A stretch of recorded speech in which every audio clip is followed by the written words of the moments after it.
look at all that fish. There's still fish in the pot. There's no room in the totes. There's no room in the pot. The deck's full of... The ruthless Alaskan sea has swallowed another captain, Jake Anderson. The show Deadliest Catch throws viewers into the heart of this danger, where massive waves and freezing winds batter the brave crab fishermen daily. Beneath the thrill of sea chases lies a grim story of loss, lives claimed by the merciless ocean. How many more must the sea take before the true danger is grasped? The series unfolds shocking and tragic tales of those who face these deadly waters. Despite appearing alone in the vast ocean, the fishermen on Deadliest Catch are not truly isolated.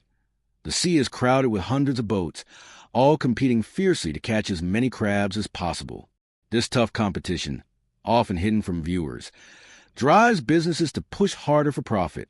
Within this harsh reality, figures like Sig Hansen stand out. His careful handling of fame contrasts sharply with Josh Harris, who chased publicity recklessly and ended up in legal trouble. Sig's story highlights the importance of wisely managing one's public image when transitioning from private life to public recognition. The roots of this fishing legacy trace back to Sverre Hansen and his father Sigurd, who moved from Karmøy, Norway, to America in 1958 and began fishing for opilio crabs in the uncharted waters of the Bering Sea. Their pioneering work opened opportunity for year-round fishing, bringing profitable crab seasons for many. Over the years, Deadliest Catch has evolved to showcase different seasons: the regular king crab season, the rarer beardy crab season, and the most dangerous, the opilio season. To capture the reality of these men's lives, Discovery Channel embeds 2 film crews aboard the ships for 5 weeks, sharing the same confined, dangerous space. Unlike other reality crews who can step away, Deadliest Catch filmmakers endure up to 6 months of relentless filming, forcing both fishermen and crew into constant, close interaction. Interestingly, while most fishermen work under strict catch limits, those featured on Deadliest Catch face different pressures. Since filming is the main goal, the crabs caught can be sold at lower prices, frustrating other fishermen who depend on higher market value. Beyond this, natural forces bring fresh threats. The supermoon, often overlooked by those on land, is known by captains to dramatically heighten tides and roughen seas. In 2018, Jake Anderson described the ocean during one such event as extremely rough, while Wild Bill openly admitted his fear. That night ended without injury, but it showed how unpredictable nature remains. Environmental changes now add to the risk as warming waters push crabs deeper into colder, more remote areas, forcing boats into more perilous zones. Far from help. Despite these effects, the show avoids larger debates about climate change. Questions of authenticity also follow Deadliest Catch. Unlike traditional documentaries, some scenes are res-hot for quality, while dangerous moments remain authentic. Reports suggest that certain dramatic situations may even be staged, raising doubts about the show's truthfulness.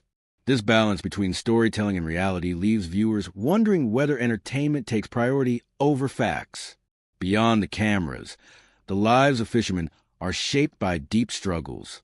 In Alaska and the Aleutian Islands, king crab fishing during autumn remains dangerous yet vital.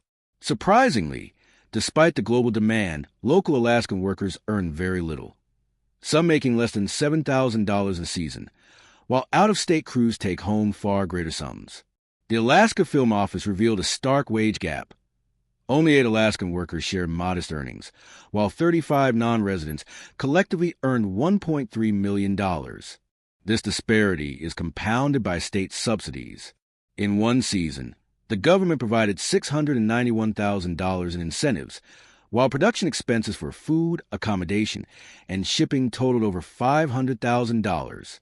Yet, despite these investments, locals earned only $44,000 compared to the non-residents' $1.3 million. The industry itself has undergone change since 2005, when the crab fishery moved from chaotic short seasons to a quota-based catch share system designed to improve safety and regulation. Before this, boats raced dangerously in short windows, often costing lives. Since the system's introduction, fatalities have dropped, with only 1 life lost compared to earlier years of deadly competition. Even so, the true struggle for survival and fairness persists in the dangerous, unforgiving world of the Bering Sea. The economic realities faced by local workers remain harsh despite the high-profile exposure and adventurous depiction of their jobs on international television.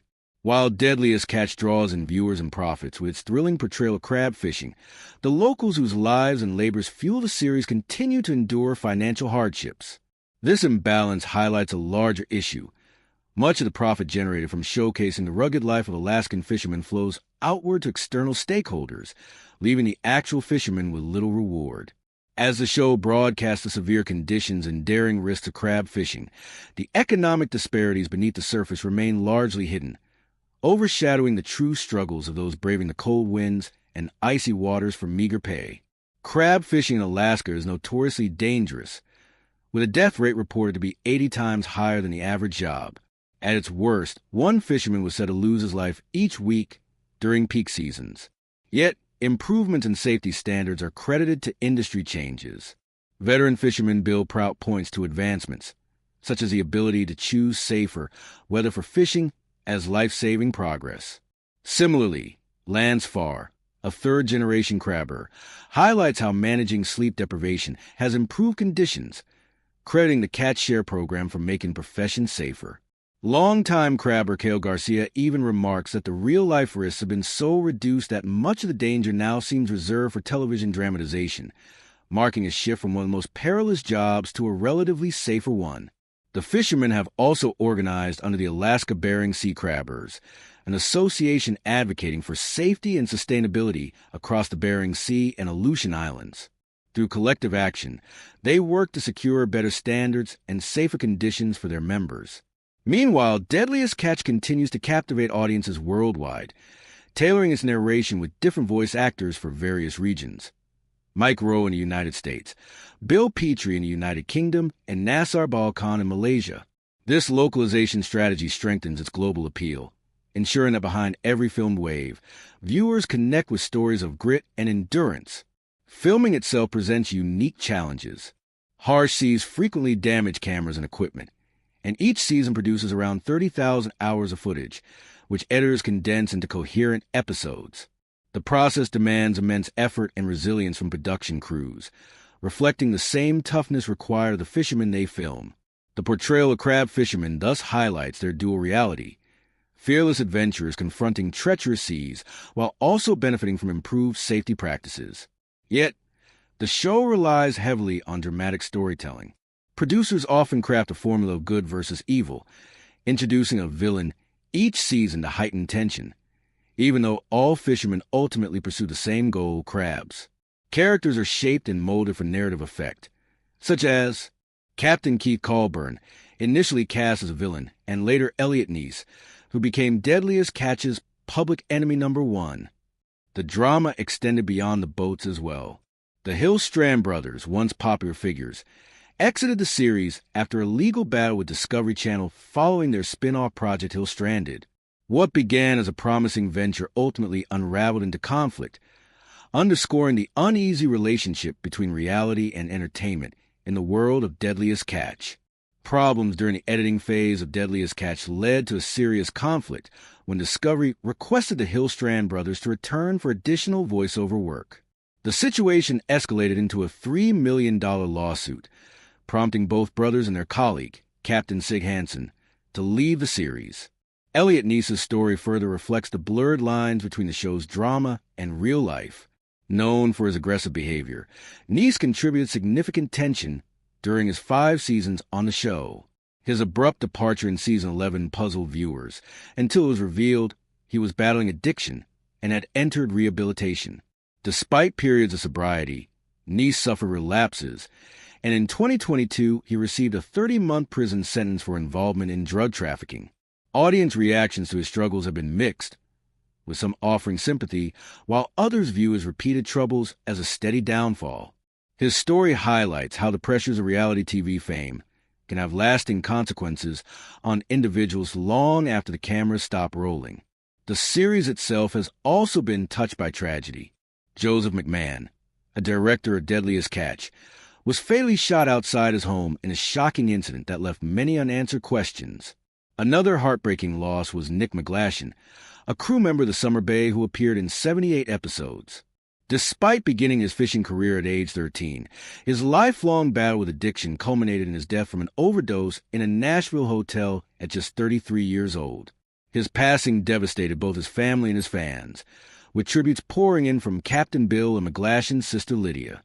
Meanwhile, Elliot Neese continues to face further legal battles, with charges that could potentially lead to a 40-year prison sentence, casting more uncertainty over his future. These stories remind viewers that beyond the thrill of ocean storms, the fishermen endure profound personal struggles and tragedies. The dangers shown on television often overshadow another reality. The process of becoming a fisherman in Alaska is surprisingly simple. With a $200 license, nearly anyone can qualify, yet such minimal preparation hardly matches the risks and skills required for survival at sea. This disconnect underscores a dangerous gap between expectation and reality.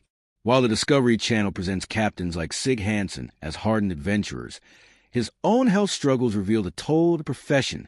Hansen suffered a heart attack in 2016 while aboard the Northwestern, and another 3 years later, initially triggered by complications from a sinus infection and medication. The second attack, which struck while he was driving with his wife, required emergency hospitalization. Though alarming to his fans, Hansen has continued captaining despite growing concerns over his health. His resilience demonstrates the tension between passion for the sea and the physical dangers of the work. Today, his daughter Mandy has taken on a captain's role aboard the Northwestern, signaling a continuation of the family's fishing legacy. Other cast members have also faced turbulent paths. Freddie Mogatai, known as Freddie or Fetty, once showed promise for a career in boxing. However, a 2011 altercation led to his arrest, despite claims of self-defense and eventual findings that the accusations were unfounded. The incident, followed by unrelated job troubles, ended his role on the show. His story suggests a missed opportunity. Had he pursued boxing, his strength might have been tested in the ring rather than wasted on personal conflicts. Meanwhile, Elliot Neese remains one of the least favored figures in Deadliest Catch. Unlike other reality stars, he shows little appreciation for fans, often clashing with them on social media. Branded as a bad guy on the show, a role he disputes, his abrasive persona only fuels further irritation among audiences. These accounts reveal how the line between entertainment and reality is blurred, with fame bringing not only recognition, but also lasting struggles, conflicts, and, in some cases, tragedy. Elliot Neese continues to struggle with his public image, often finding little support from viewers, which further damages his reputation. He insists the show misrepresent him, but many fans remain unconvinced, leading to ongoing backlash. By 2015, there were even public calls to have him removed from Deadliest Catch. His difficulty in managing how he is portrayed versus how he wishes to be seen underscores the broader challenge of defending his character amid negative perceptions. Meanwhile, articles highlighting other cast members, such as deep things you didn't know about Maria Dossel on Deadliest Catch, often present more favorable images of his colleagues, making his uphill battle to reshape his public identity even more daunting. When the 16th season premiered, fans quickly noticed a new addition to the Cornelia Marie crew, Maria Dossel, from King Cove, Alaska. She joined Captain Josh Harris's team for the 2019 snow crab season, marking a rare instance of a woman in the male-dominated world of crab fishing. Her arrival immediately drew interest, as she proved her skill on deck, often performing on par with, or even exceeding, her male peers. Maria's presence brought new energy and representation to the series, with viewers admiring both her toughness and resilience.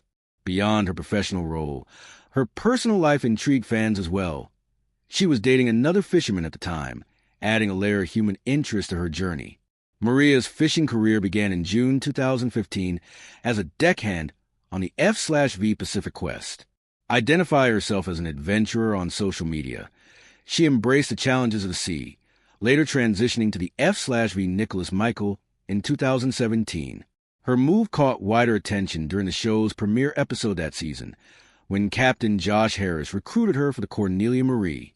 Harris praised her as a strong, experienced woman who knew her way around boats, remarking she might even teach the men a few lessons. In April 2019, Maria hinted at her role on Deadliest Catch through Instagram, sharing photos of her life aboard the Cornelia Marie and offering followers a personal glimpse into her demanding yet fulfilling work.